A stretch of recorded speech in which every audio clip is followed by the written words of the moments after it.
Happy Tuesday once again, Vol Nation. Frank Rock, House of Orange Sports Channel coming at you. Josh Heupel just wrapped up his SEC Media Days appearance about a little over 10 minutes ago as he spoke to the media for I think it was right at about 28 minutes to be almost exact on that. But, there were some questions of interest. There was some that was, just kind of chatter, I guess, as he has of course, his affiliation with Oklahoma. Plenty of Oklahoma questions about going back there, but just wanted to kind of recap and talk about some of the things that stood out to me. Now, there's nothing earth shattering, I didn't think, in this, but still some things. There was a couple of notes to me that really kind of stood out, and I tried to make notes of all the stuff that was basically relevant to this. The first one that stood out, and he said this earlier on, this is the deepest roster that we've had so far since he's been the coach at Tennessee. And I think we've all thought that along the way. And the fact that he says that kind of really emphasizes what we thought along the way as well. You look at that team at quarterback. I mean, now obviously at certain positions, you get an injury that changes the dynamic. That's going to be for any team.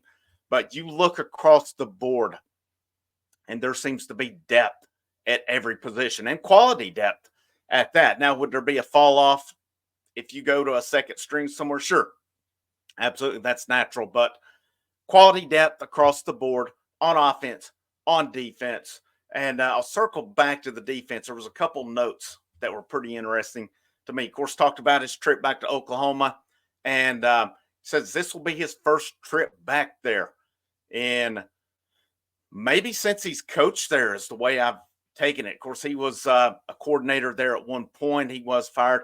I think this plays differently, him going into it, because people have circled that one as obviously a game Tennessee could lose. That'll be a tough game, but you got to think, how's he going to handle it? How's his emotions? Does he come in with a chip on his shoulder wanting to beat Oklahoma? I think that will be interesting to see. They talked about helmet communicators.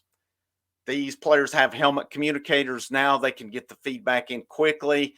And, he talked about just quicker communication with that. I thought that was interesting. I hadn't heard a lot about these, but getting that feedback, I guess if a guy misses a block, he needs to do this on this assignment, they can get it in quicker than what they have in the past. Here was one of the notes of interest that I kind of had bullet pointed here. Talked about the secondary, and somebody asked him about Jermod McCoy. And, of course, he said he's really happy with him and what he's done. Talked about this secondary in general, though. Said we have a lot of athleticism, physicality, our approach is better. Says he expects in the fall for this unit to take a real step. He's really excited about this unit and expects them to basically take a step the way I read it from where they've been. And I think that's comfort. I mean, obviously we have to see it on the field, but the secondary is probably one of the biggest questions because it's so unproven coming in. The fact that, obviously they're going to say they're excited about them, but just talking about the physicality, the athleticism, how they approach it, how they're knowledgeable of the system. I think, if they put this together, that's a big one. I talked about it last night on the live show, talking about how it's really up to, Banks and Martinez to get some results out of it. Of course, the popular topic, and there was numerous things on this, talking about Nico. And there was a question later on that come back, said, the guy said, do you expect him to hit the ground running? He said, yeah, he said, we hope so anyway, but said, yes, we're expecting him to hit the ground running. We're expecting him to play at a high level from the beginning. So it doesn't sound to me like, some of these former teams of the past, I think about where you kind of, and even Joe Milton last year, they did it. They had to kind of paste that on how they called it.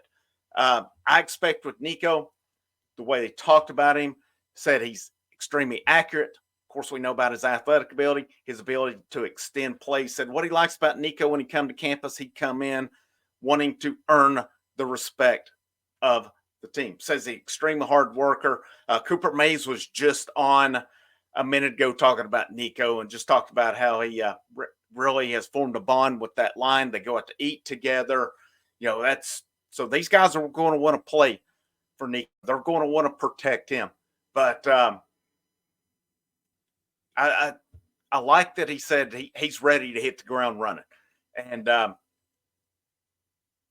sky's the limit for Nico. And I've said it before. I said it last night. What we need for Nico is 2 years and then be a top 10 pick in the NFL draft. We need that. And that's going to continue on this quarterback factory that is starting to develop in Knoxville. That's the biggest thing. But I liked hearing about the accuracy. Of course, we've seen the athleticism. That was big in the Iowa game, in the bowl game. And we'll see it as well. They did ask Nico why. Somebody specifically asked, why was Nico not brought to media days? And he said it wasn't about Nico. It was about the guys they brought. He said they're 6-year guys and beyond, guys who've been here, guys on their last year. He liked their stories that they have to tell. Brain. He said it was nothing about Nico. So, Nico is the focal point. He's going to be the most talked about guy on the team.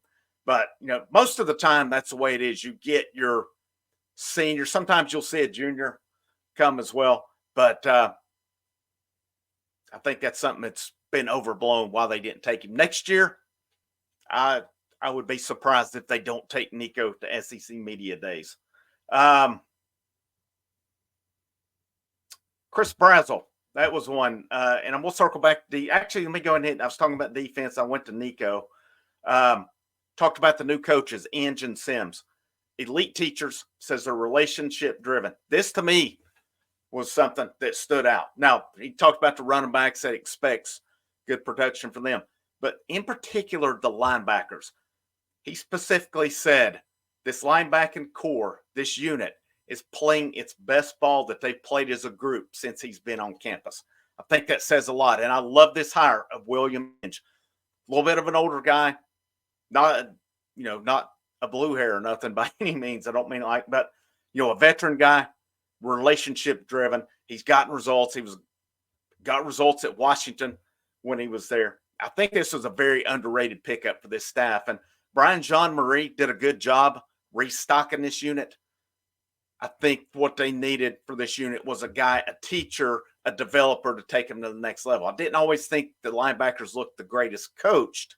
But too, part of that is they were young. They were developing along the way. So, and he took basically a room that didn't have a lot of talent in it, and he's restocked. You got to give hats off to him.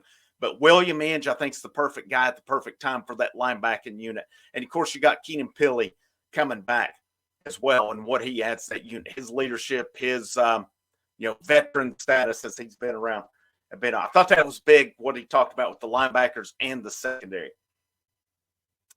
Chris Brazzell was one. They asked specific about him. What's he bring? Said his ability to separate.